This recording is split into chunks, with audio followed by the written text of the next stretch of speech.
Mira tengah live. Iya, sebab dia memang ada live. Saya pun ada live saya. Okey. Jadi saya buat live.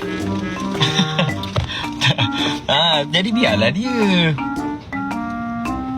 Mira live tu biarlah dia live. Apa yang kena ulang-ulang ni? Kena cakap kenapa?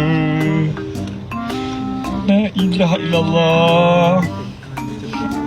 Tapi tak apply kursi panas ke? Tak apply, tak sempat. Yang seorang tanya ulang-ulang, Capik kat dalam kereta ke? Dia benda sama je.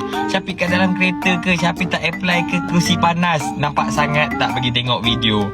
Tanya soalan macam tu. Lepas tu kan masuk ke dalam, Capik Mira tengah live tu. Apa? Awak masuk live saya? Menyembang dengan saya ni. Tanya. Apa yang nak ditanya ni? Tanya. Kita berborak yang nak tahu sangat. Yang pergi sembang pasal benda orang lain ni kenapa? Siapa yang tahu? Layan. Sebab Januari J-nya apa? Johari, bapak saya.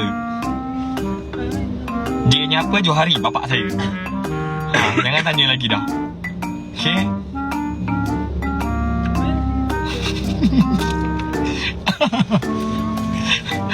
Tanya lagi J apa?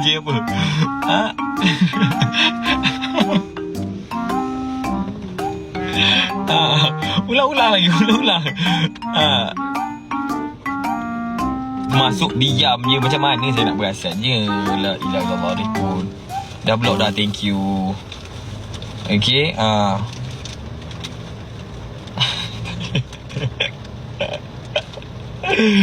Capiran Rangers geram betul lah. Tak.